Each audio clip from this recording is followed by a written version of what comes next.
So welcome to the PPMD and Duchenne Connect webinar series. I'm Holly PA. I'm moderating the webinar today. And for those of you who don't know me, I am PPMD's Director of Outreach and Education, and I'm also what is my official title, manager or something like that, of the Duchenne Connect registry. So if you are logged on, you should be able to see the webinar slides, and you'll also see a chat box for questions. We do encourage you to send questions throughout the webinar, and we'll try to address them as we go along, or we'll address them at the end of the webinar. And if we don't have time to answer all of the questions during the webinar today, we can provide answers by email within the next week or so, and we can also provide a summary if there are lots of unanswered questions on the PPMD website. So today, the webinar is about the MRI and biomarkers for muscular dystrophy study. We are excited about having this webinar, as you all, I'm sure, have heard more and more over time about the importance of accurate ways to measure changes over time in people with Duchenne and Becker muscular dystrophy. As you know, this is important for clinical trials and also to learn more about the natural history of Duchenne and Becker muscular dystrophy. And at PPMD, we've been actively involved in efforts to identify ways to measure changes over time that would limit or get rid of the need to use muscle biopsy, which I'm sure everyone would be very excited about. So today, we're very lucky to have both the study director and the project manager of the MRI study. So I will introduce our two speakers. Our first speaker is Krista Vandenborne. Krista Vandenborne is the study director, and she's a clinical and translational researcher, and she has extensive experience in using MRI to evaluate skeletal muscle. She has authored lots and lots of papers on this and has experience in both using animals and in humans. And over the past 4 years, she's been leading the efforts at University of Florida to develop a research program that's dedicated to developing MRI as an outcome measure for clinical trials. Our second speaker is her team member, Claudia Senesac. Claudia has over 30 years of clinical experience in pediatrics. She's a clinical assistant professor at the University of Florida, and she's the project manager for the MRI and Biomarker study. Her clinical research expertise is in pediatrics and is related to translation of research into clinical practice. So I'm now going to turn it over to Krista, who I believe is going to present the first set of slides, and then we'll take a little break for questions, and then we'll move on to Claudia. Well, good afternoon, everybody. First off, let me start with thanking PPMD and Pat Furlong for organizing this wonderful webinar series and giving us an opportunity to participate. I'd also like to thank Ryan, Ann, and Holly, who've all been instrumental in really teaching us the insights here of the webinar, and so we appreciate the opportunity. The ImagingDMD study, as we like to refer to it, is co-directed by myself and Lee Sweeney at the University of Pennsylvania, and as was mentioned earlier, Claudia serves as the project manager. See if I can navigate here. On back, here we go. So the study this is a multi-center study that is funded by the National Institute of Health. Specifically, it's co-funded by NIMS and NINDS. And I also wanted to acknowledge the instrumental funding that we received from PPMD early on as a PPMD's GAP program, which really allowed us to make the leap from a single study to a large multi-center study. So we are very grateful for the funding that we've received for PPMD. So as Holly already mentioned, there are two objectives to this study. Okay. The first objective is to validate the potential of magnetic resonance to, one, monitor disease progression, and secondly, to serve as ultimately a non-invasive outcome measure for clinical trials in Duchenne. And our secondary objective, which I think is equally important, is to get a better understanding of natural history and particularly the disease progression in the leg muscles of boys with DMD to help guide the design of future clinical trials. We know that over the last 5 years, we've really seen an increase in the number of therapeutic strategies that have been pursued and are currently in the pipeline. So this is here an overview slide that I've received from Glenn Knuckles, Program Director from NIMS, just giving you a sense of all the different therapeutic strategies that are being pursued. Many of them are still in the animal trial stage, and obviously the goal is ultimately to move as many of these as possible and as rapidly from the animal studies to human safety studies and obviously into the human efficacy studies. However, the transition from a preclinical stage in animal models to clinical studies can be quite challenging, and it's often a slow process. And there are a number of barriers, logistical barriers, that we really have to overcome. And one of the important hurdles is, as Holly already mentioned earlier, the fact that we have a limited number of objective outcome measures that are reliable. Most of the clinical trials use muscle strength and functional measures. Some studies also use serum creatine kinase levels.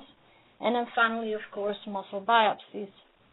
And while the muscle biopsies provide a lot of detailed information, they do have two important limitations. The first one, I think, and a very important one from a patient's perspective and from the parent's perspective, is the fact that a biopsy is invasive. The second one, I think, is an equally important point, is the fact that you're looking at a very small amount of muscle tissue. It's a very small sample that may be representative or not of what's going on in the entire muscle or even multiple muscles simultaneously.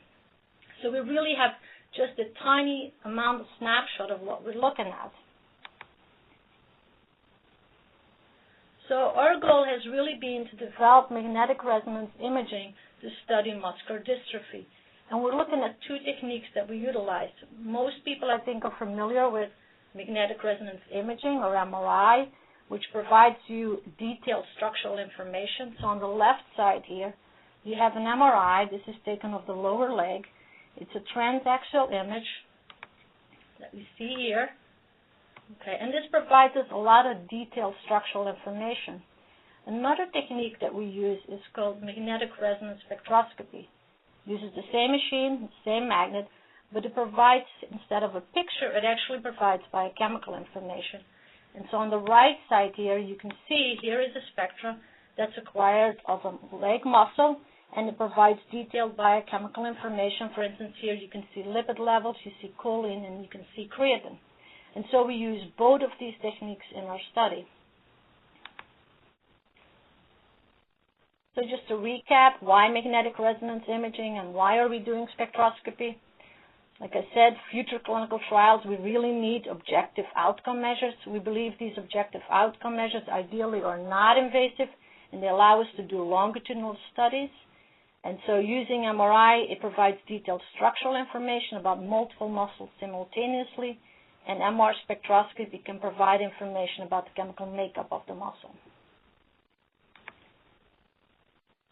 Okay, so this is the overall study design. There's 5 aims to the study. The first one is a cross-sectional study, whereby we compare the lower extremity muscles, so both the lower leg as well as the thigh muscles, from 100 boys with Duchenne muscular dystrophy, with boys that are age-matched healthy controls. And so for this purpose, we recruit 100 ambulatory boys with Duchenne and 50 control healthy subjects. Aim 2 is a longitudinal study that's only performed in boys with Duchenne. And so we perform measurements in 1-year intervals until the child can no longer climb stairs, and at that point we switch over to measurements every 6 months. And the main reason for that is because at that stage we see a more rapid progression, and we want to make sure that we capture that. In aim 3, we look at the correlation between all the MR measurements that we do and functional measures. So we do a 6-minute walk test, time test, strength measurements, and also look at activity using an activity monitor. Aim 4 is performed in a smaller subgroup of boys, and these are boys that are initiating corticosteroid treatments, and the goal there really is to look at the effect of corticosteroids on muscle, and in particularly on all the MR parameters. And then in the final aim, we take a small skin biopsy to culture fibroblasts.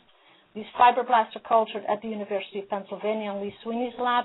And it's really, all of these fibroblasts are really linked to all the detailed measurements that we do in terms of MR and functional measures.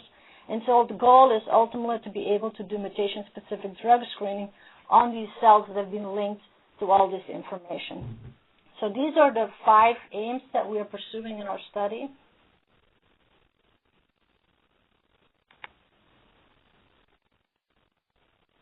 I keep switching. I'm really struggling, Ryan, here with the cursors.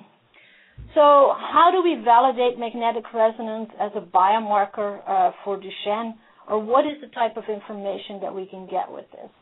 Well, first thing I should point out is that MRI does not have the ability to detect dystrophin directly. So it's not a way to measure dystrophin, but we're very fortunate that MR does have the ability to monitor several of the secondary processes that are key features of the pathophysiology of Duchenne. So using MR, we can, for instance, we can look at muscle damage and inflammation, as you can see on the top here. And so this is something that, of course, is a very important component of the pathophysiology of Duchenne. We know that because of the absence of dystrophin, the muscles are more likely to damage and we're more likely to have inflammation. We can also quantify losses in muscle mass, or changes in muscle size as a consequence of muscle wasting. And then finally, we can quantify the changes or the transition, essentially, of muscle to lipid cells.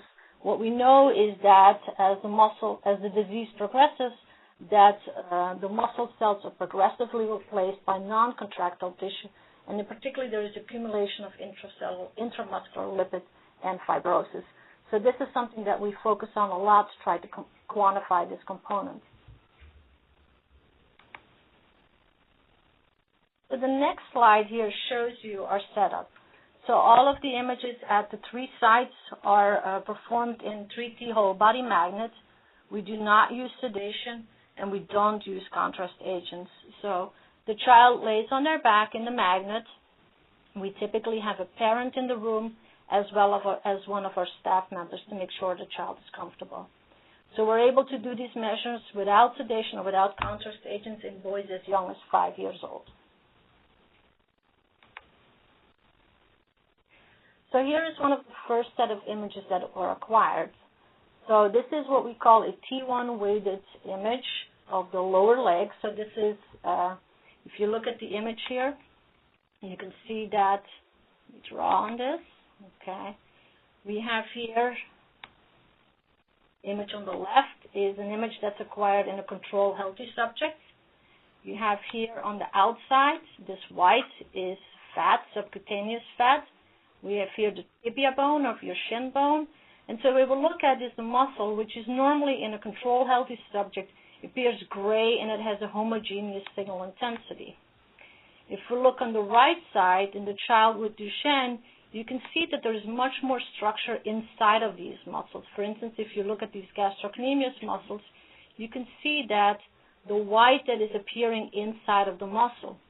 So this white is consistent with non-contractile muscle.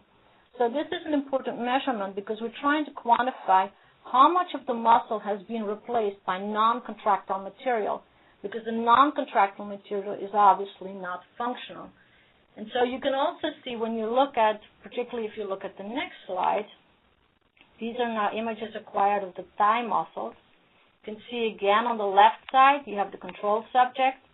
On the right side, you have a child with Duchenne. You can see again, if you look at the child with Duchenne, you can see all these white signal inside of the muscle, which consists of replacement of muscle by non-contractile material, non-functional components. The other part that I would like to point out is if you look at the muscles, is the tremendous amount of heterogeneity of the disease progression, with certain muscles, like here the gracilis muscle, showing very little white and so very little replacement and relatively preserved, whereas other muscles, like here, clearly show a lot of white or infiltration of non-contractile material inside of the muscle. So this is This quantification is very important because you can imagine if you have a therapeutic target or a therapeutic strategy, your response of the muscle might be very different if the muscle has already been replaced by non-contractile material versus whether it's relatively well preserved. So we feel that the assessment of muscle versus non-muscle is a very important measurement.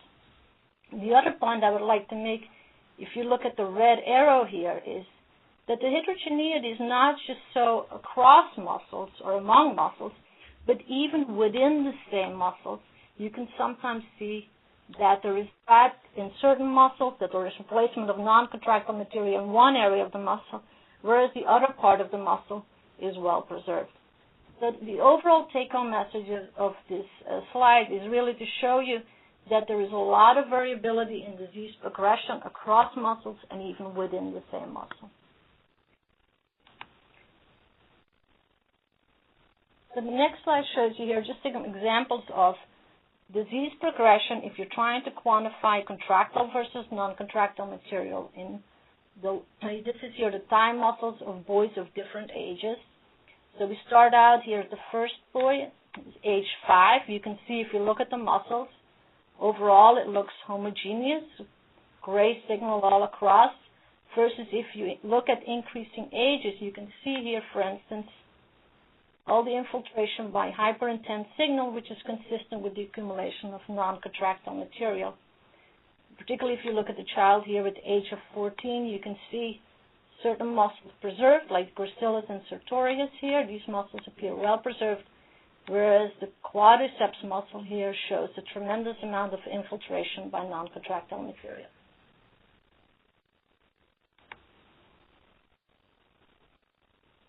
Here's another example of disease progression. This is within the same child over a period of 1 year.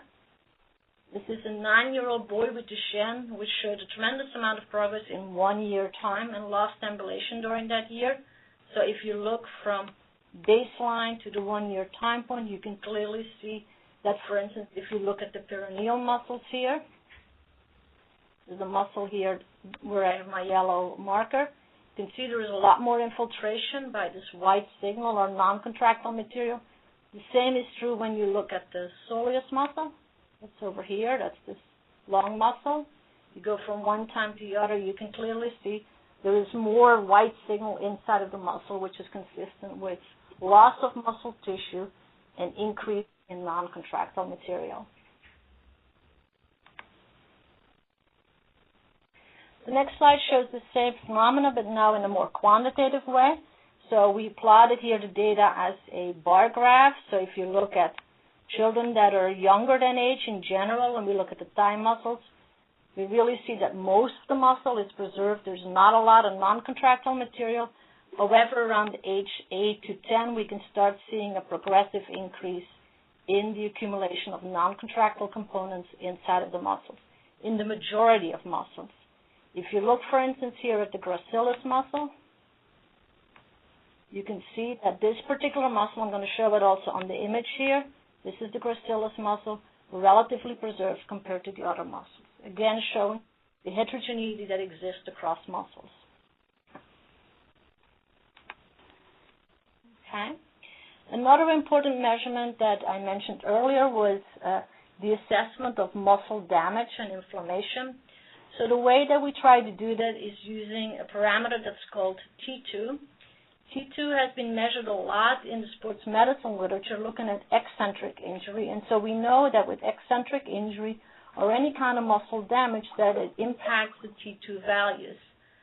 So T2 is an important parameter to look at muscle damage and inflammation because it is also an inherent determinant of MR contrast. So you don't need to use contrast agents. You can see that on an image without using contrast agents. It is very sensitive to local tissue chemistry, and so it changes when there is an increase in inflammation or edema, or when there are changes in membrane permeability, as you would see, of course, with muscle damage. Another important component is, particularly when you're looking at multi-site studies, is that it is inherently quantifiable and it's portable between sites. So in the design of this study, what was particularly important is that all these measurements can be done at the different sites, because ultimately our goal is to be able to move this to many sites across the country.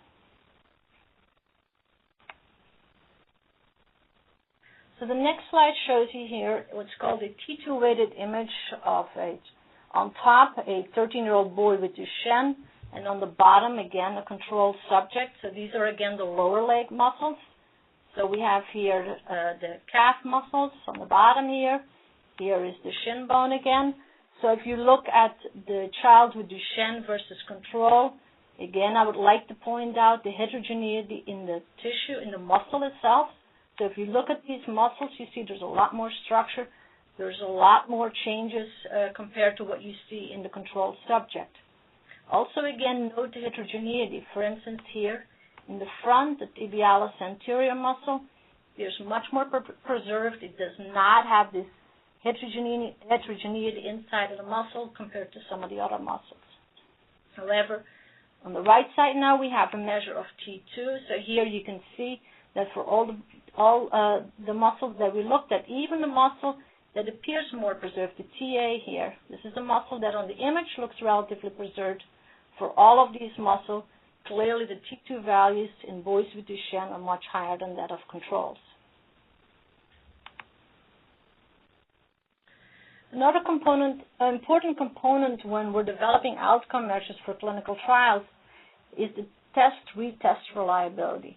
So if you get one answer today, you need to have the same answer tomorrow. And so in the design of this multi-site study, we included the test-retest reliability by doing measurements on 2 consecutive days.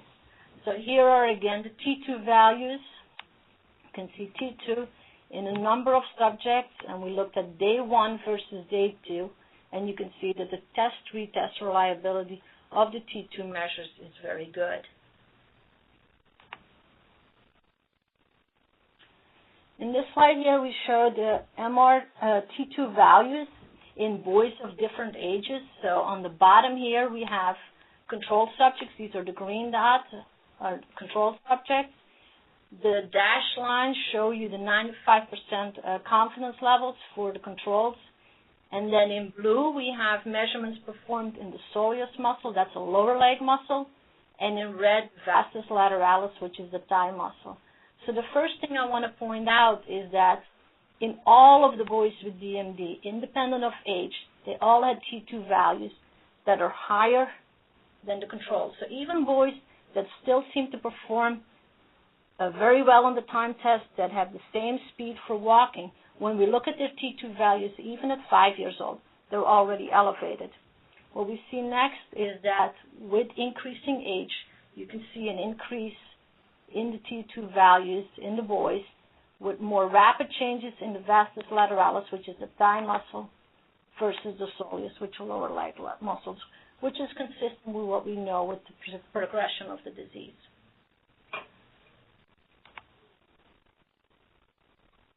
Now, one of the things that we have to keep in mind when we're doing T2 imaging in boys with Duchenne muscular dystrophy is that there's much more of an accumulation of intramuscular lipid. This is unlike what you see in an animal model. If you look at an MDX mouse, for instance, all that you see is muscle damage. There is very little lipid until a very old age. And so when we're doing T2-weighted imaging in boys with Duchenne muscular dystrophy, and we really want to look closely at the muscle damage, one of the techniques that we use is we use T2 imaging with fat suppression. So on the left side here, you'll see an image that is without fat suppression.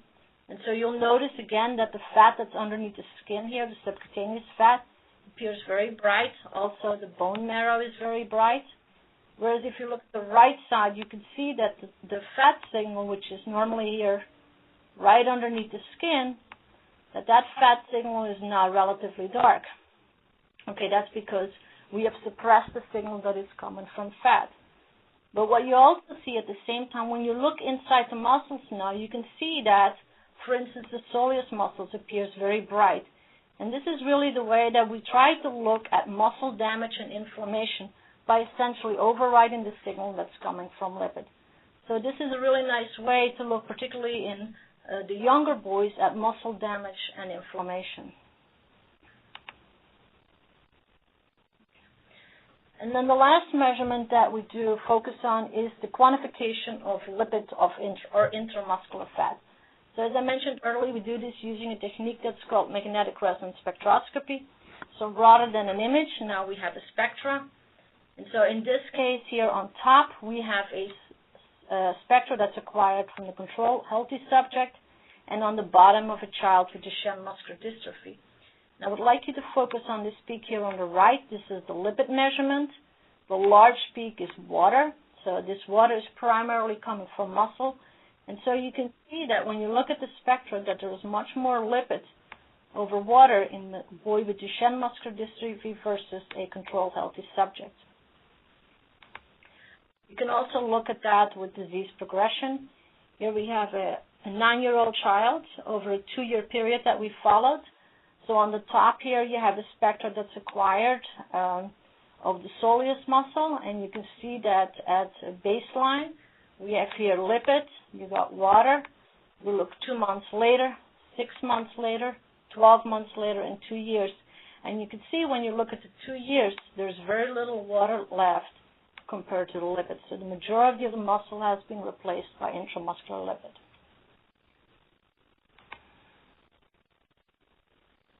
This next slide shows you here, this is based on a cross-sectional data. This is the lipid fraction in boys measured at different ages.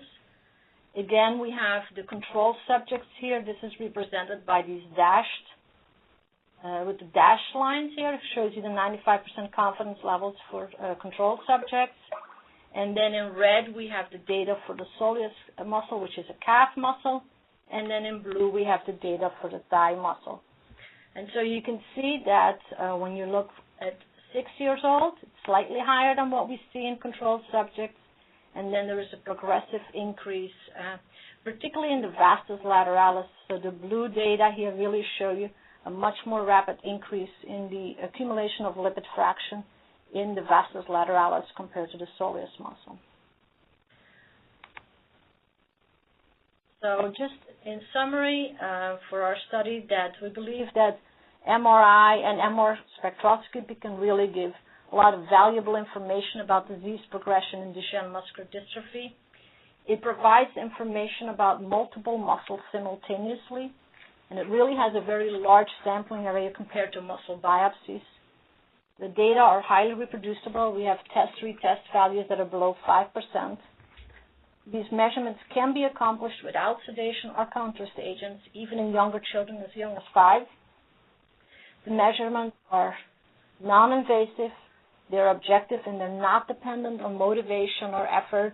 An image is what it is. The child is in the magnet. You take a snapshot, and so it's very objective.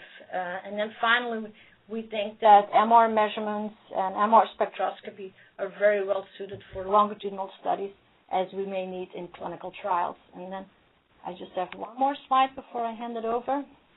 This is just a slide that was taken, I think it was in August.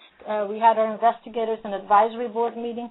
So this really shows a lot of our team members. And there's some team members that I should point out. Lee Sweeney here in the middle. Myself, in case I run into you at the PPMD meeting, you know what I look like. Barry Byrne, who is the medical director at the University of Florida.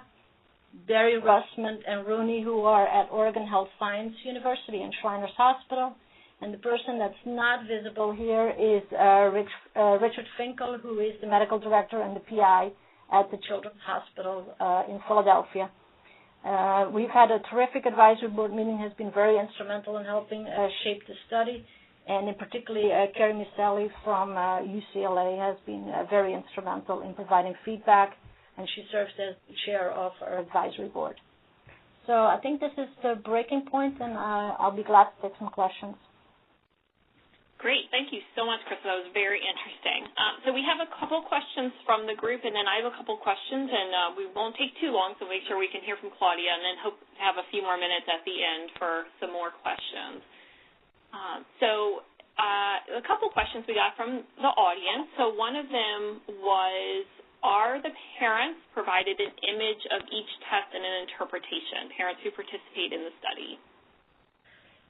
Yes. So when parents come and participate for this study, I typically, at one of the first time points, sit down with parents and explain all the different components of the images so they can see all the images.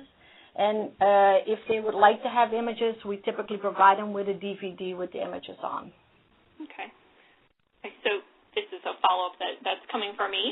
So I'm wondering if parents, you must be getting a lot of questions from parents about looking at the image and based on what you know so far, being able to predict what may happen in the short term. Is that something you're hearing a lot of? And if so, how do you manage those sorts of questions?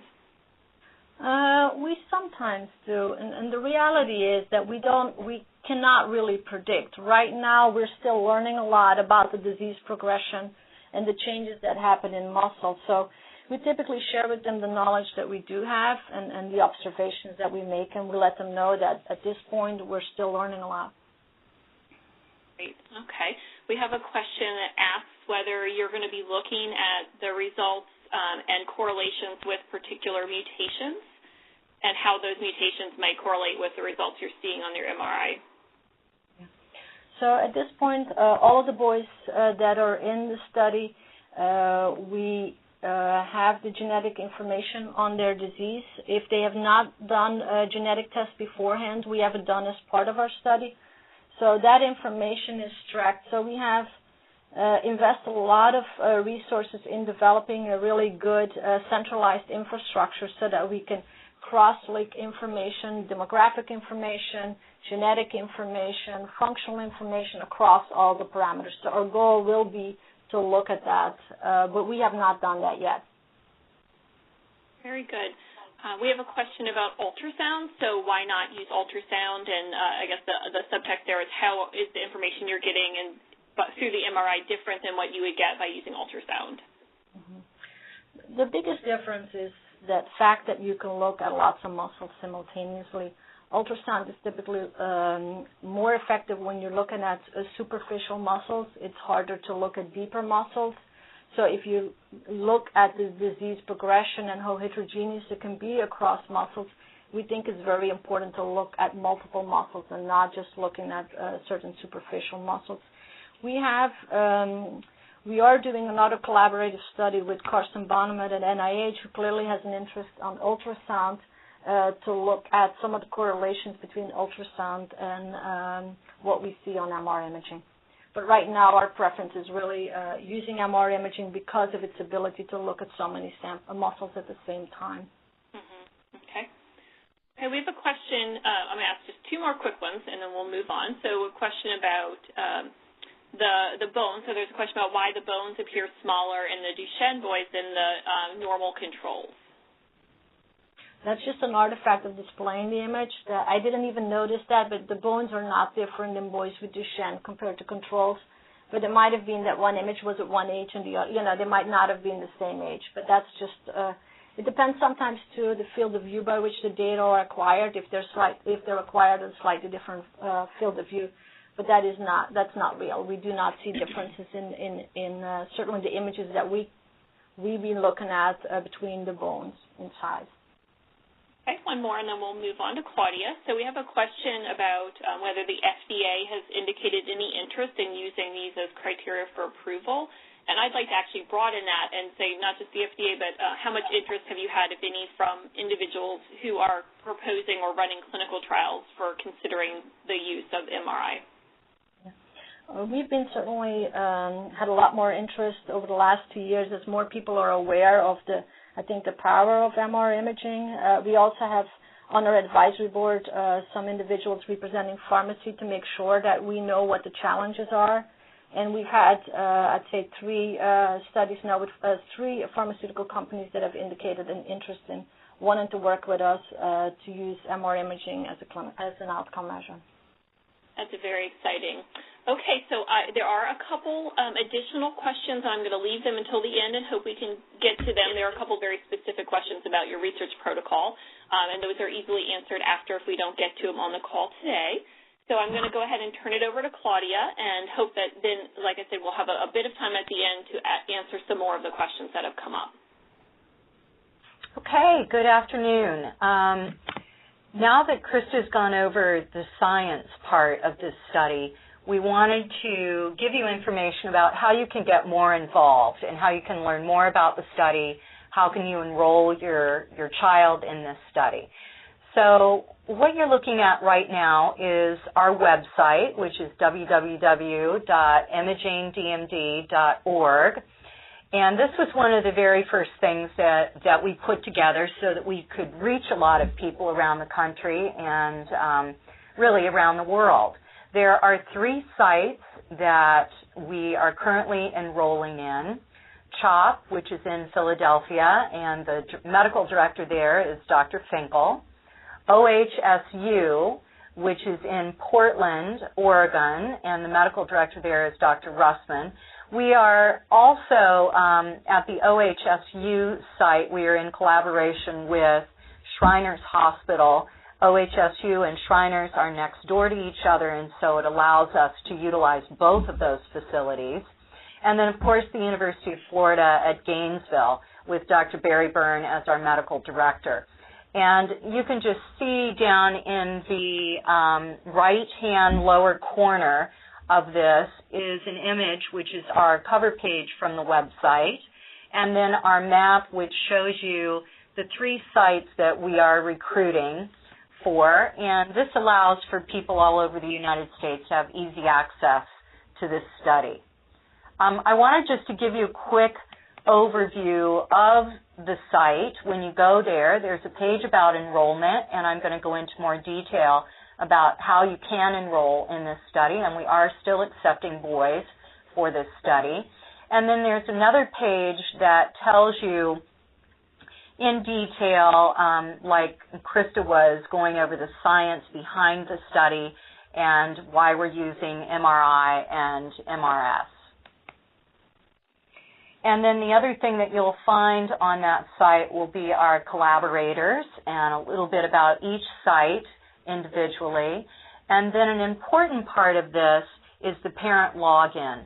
Once you are enrolled in this study, you can go on, the parents can log on to the site, get into their child's file, and help us fill out information that's pertinent to us carrying out the study.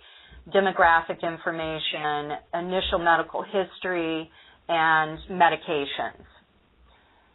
This is a very family-oriented study, and we understand that it takes a lot for parents to enroll in a study like this and make a commitment to make the visits to each site or the site that they have agreed to go to. So we want to try and make that as easy as possible. And so one of the things we've incorporated into our website is a kids page. On this page, you can download things that you might want to take on your trip when you're coming to visit us, like word search games, coloring pages, trivia games, travel bingo, Mad Libs, mazes. Many of these games that are on here are related to the study and to the site that you would be enrolled at. So we're pretty excited about that, and the kids seem to really like that. Let's really talk about how do you qualify for this study. And so we want to talk about the inclusion criteria. All of the boys that are enrolled in this study are ambulatory. They're between the ages of 5 and 14. They have to have been previously diagnosed with Duchenne muscular dystrophy, and it's based on the following things. We're looking for boys that have had an onset of symptoms prior to the age of 5, that they have an elevated serum CK level greater than 5,000, and that there's an absence of the dystrophin expression. They do need to be able to ambulate or to walk at least 100 meters without an external assistive device. We're not really looking at how quickly they walk that distance, but we do want them to be able to be independent ambulators. And they need to be able to climb 4 stairs. Again, we're not looking at how quickly they climb the 4 stairs or the quality of which they're climbing the 4 stairs, but we do want them to be able to climb 4 stairs. There is some exclusion criteria that's important, and one of them would be if there's any contraindication to doing magnetic resonance examination, then you would be excluded from the study. And that could be having an internal device that is magnetic. It could be a variety of things. And we do screen for that when we're doing our phone screening, and we screen again while you're here on our site. Individuals that have an unstable medical condition, an inability to cooperate during the testing, we're looking for boys that can follow directions and that you think can lie still during the imaging portion of the study. And you would be surprised that we've been very, very successful at getting images on our younger boys that are in the 5 to 6 year old range. Subjects that have a secondary condition that may impact their muscle metabolism or muscle function would be excluded, and that would be things like having a secondary diagnosis of cerebral palsy, endocrine disorders, or mitochondrial disease.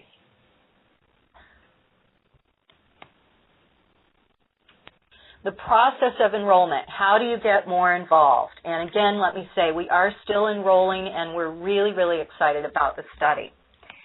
If you're interested in participating or having your child participate in this study, then you need to contact one of the coordinators, and at the end of this presentation, we put up a way for you to contact me, and then I can get you in touch with each site coordinator. Once we have your contact information, we follow up with an email and a phone call to the family. We do a telephone screening to establish that your son is eligible for the study. This consists of detailed questions about medical history, any other medical conditions that your son might have, making sure that they can walk and climb the 4 stairs, and going over an MR screening to make sure that they would be compatible with the actual testing in the MR. Once eligibility has been established through this phone screening, the parent is given an appointment. Demographic information is taken over the phone. The parent is then given a log on and a password to get onto the website into their child's file. They're encouraged to go onto the website and fill out the initial medical history form and the medication form. Now, sometimes that doesn't always happen, and that's fine. We can take care of that on site. Sometimes there are some families that aren't really comfortable with working on the computer, so we do take care of that either over the phone or on the site when they come in for their appointment. Preparation for your visit. It's important for you to know what the study covers.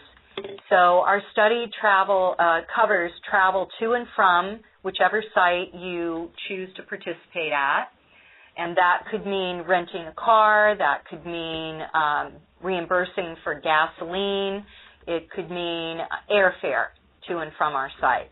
It also covers accommodations. The one thing that we don't cover is reimbursement for food while you're in town. We like to have the families come into town the day before testing so that the child is well rested. The initial visit is 2 days for our baseline measures, and so we cover the accommodations while you're in town for your hotel. We will supply you with important information that gives you detailed information about where you're supposed to go, what time your appointments are, who you will be meeting, the important phone numbers that you need to have to contact people on site, what you should bring when you come for the appointment, what to do and what not to do, the sites that you might want to take in while you're at the individual sites, where to eat, just general information about the site.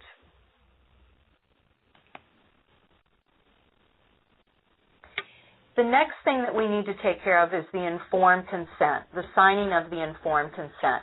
This is a document that is required and regulated by the Institutional Review Board at each site.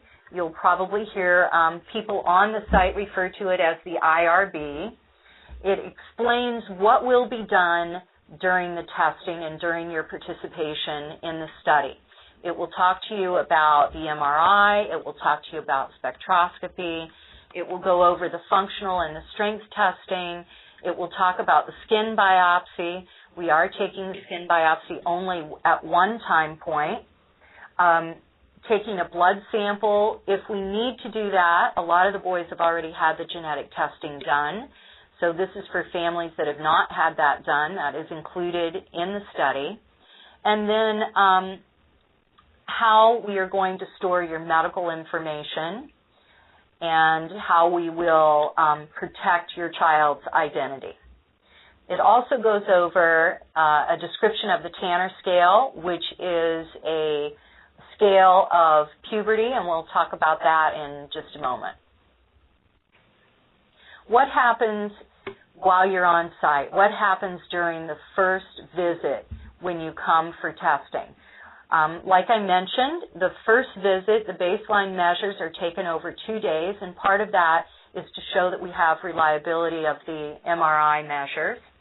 So the first thing that happens on day one is that you do sign the consent form. There is a magnet, an MR screening form, which is going to ask a slew of questions about whether or not you have any stents, filters, coils, any internal devices that might be magnetic that would not be compatible with going into the magnet. There is some preparation for the imaging.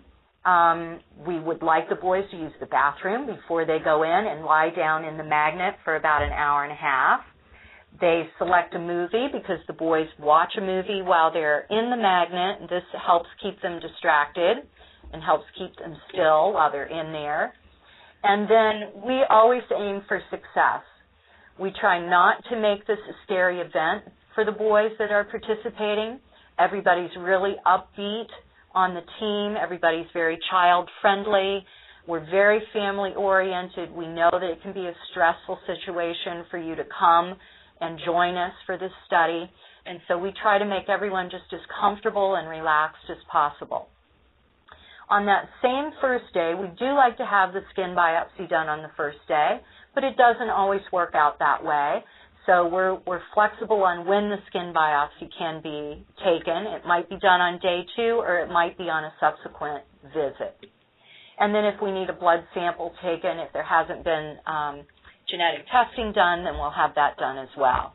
So in summary, on day 1, the whole process takes approximately 4 hours, and that includes the consenting, the screening, the MRI, the skin biopsy, and the blood sample. So what about day 2? Day 2 starts off very similarly. We don't have to do the consenting again, but we do need to go over a screening for the MR again, and then the boys go into the magnet first off for about an hour and a half. When they come out of that, we proceed with our strength and functional testing, and we take measures such as height, weight, range of motion. We do a manual muscle testing as well as strength testing using the Biodex machine. This is an isometric strength test, so the muscle does not move through its range. It's the least damaging to the muscle. The boys are only holding a contraction for approximately 5 seconds, and then they have a 1-minute rest.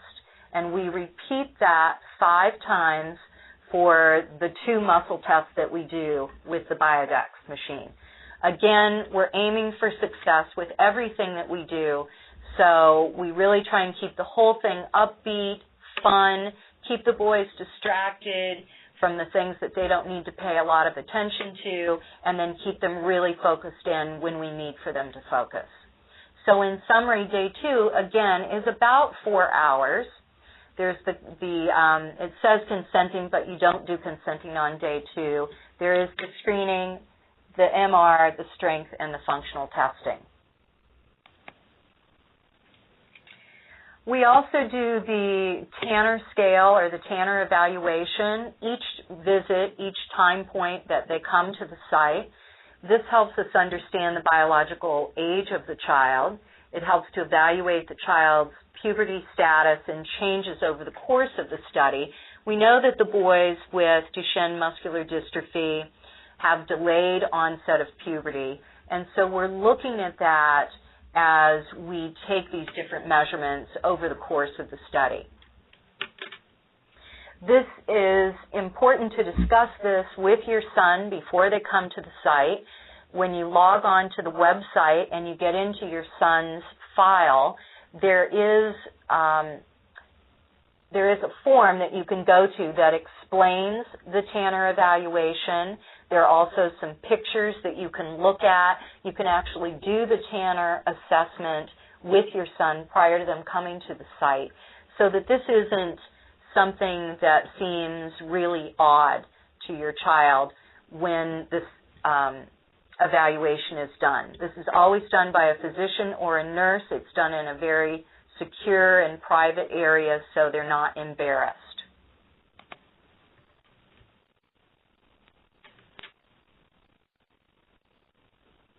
All right, and then the skin biopsy. Krista mentioned this earlier when she was talking about fibroblasts and storing them at Lee Sweeney's lab.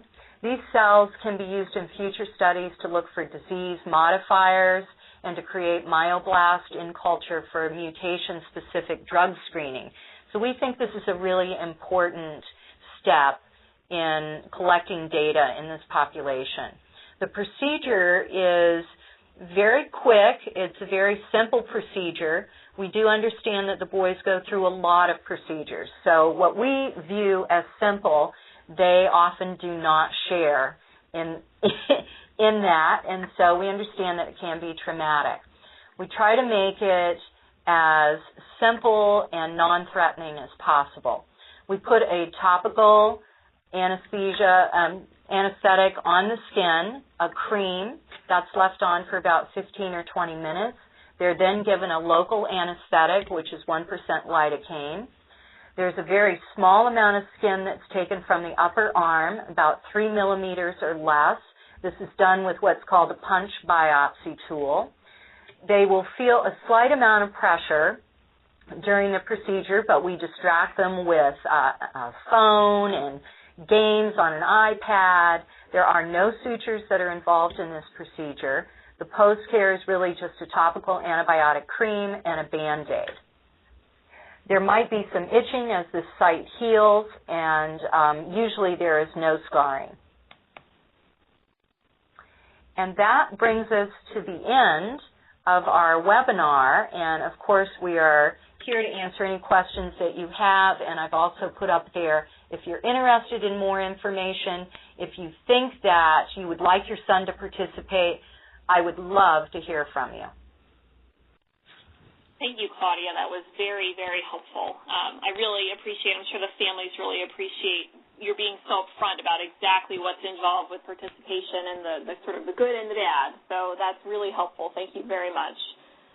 There are a couple questions that I'm going to go through, and a couple people have also, whose children have participated, have also put in some kudos to you, talking about how your hospitality and your ability to distract kids with video systems, the fact that the children have been very comfortable during the MRI testing. So you've had some nice responses from people who have participated. Good. Yeah. A couple questions and comments. So we just received a question about whether you have to have a skin biopsy if the child has already had one done at a different center. Is it possible to use that? This is Krista. We've had this question come up before, and we're looking at ways to do that because we don't feel it's necessary to do more skin biopsies than necessary. So we've had this instance come up once. We did not do a skin biopsy on our site, and we're trying to work with our IRB, and we'll have to work with the IRB of the site where the biopsy was done to see how we can coordinate that. So we're looking at that as a real option. Excellent. So then I would just encourage any parents who have that already, have a skin biopsy, to make sure that you let Krista and Claudia know so that they can help work with you and see if that's possible to work around. Yeah. We do have a comment from a parent whose child participated that the physical testing was taxing for her son, and questions about whether all of the physical tests do really need to be done in one day. We do try and get the testing done in one day. Certainly, the child can take rest periods in between the various tests. We do understand that it is a tiring day. It is a lot of testing when you consider that they've been in the magnet for an hour and a half, and then we move over to another area of the building and do another approximately hour and a half of further testing. So we do try and get it done in the time frame that we have set aside. And I would just encourage that person and future people that, mentioning to their son that it is okay to rest. And we try and convey that as well, that if you need a rest, please take one. Great, thank you. Okay. There was a clarification question. I believe your inclusion criteria is the ability to walk 100 meters. Just want to confirm that. That's correct. Okay. And that's about a length of a football field. Mm-hmm. Now, that doesn't mean they have to walk continuously. They could walk, they can rest, and then walk and rest. We're not timing that. We're not looking at the quality of that walking. We just want to know that they are independent ambulators. Great. That's very helpful. There is a question that we have a bunch coming in, sorry. So there's a question in here about someone whose son does not know about his diagnosis, and could that be honored during participation in this study? If they believe that their son has Duchenne muscular dystrophy and that there have been signs and symptoms of that, then we could do the genetic testing. Oh, I'm sorry. I didn't make my question clear. Okay, I'm sorry. This has been confirmed, but the child is not aware of his diagnosis. Oh.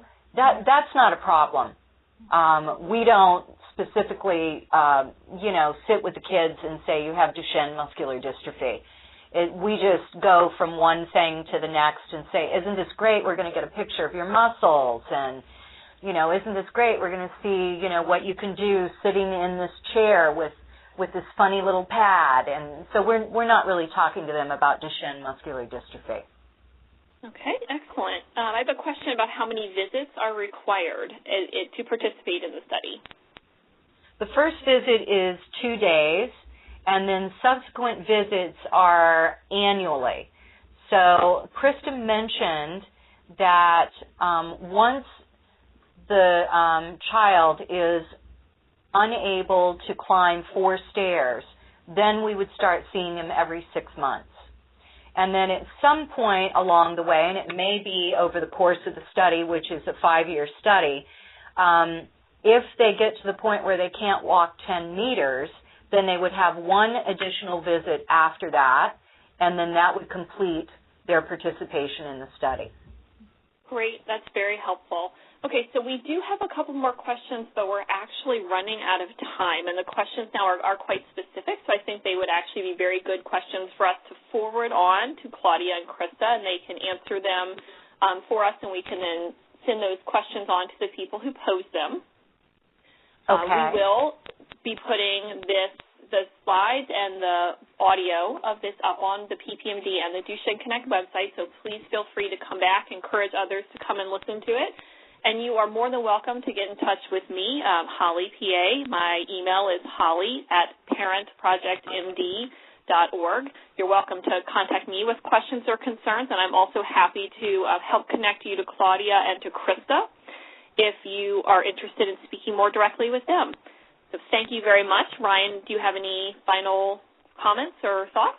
No, I think we're okay. It should take a day or two to get this up online. Like Holly said, we'll make sure to address those individual questions. We've copied all those down So if Claudia and Krista don't have anything else, we can end this webinar.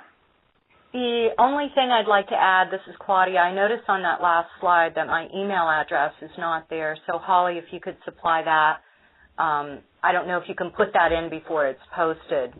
Yes, I can. For the ImagingDMD website. Right, it is on the ImagingDMD website. But I can add, I'll be sure to add that to the last slide. If anyone's viewing this now on the web, you can feel free to send us follow-up questions as well, and you'll see that I'll change the slide out, okay?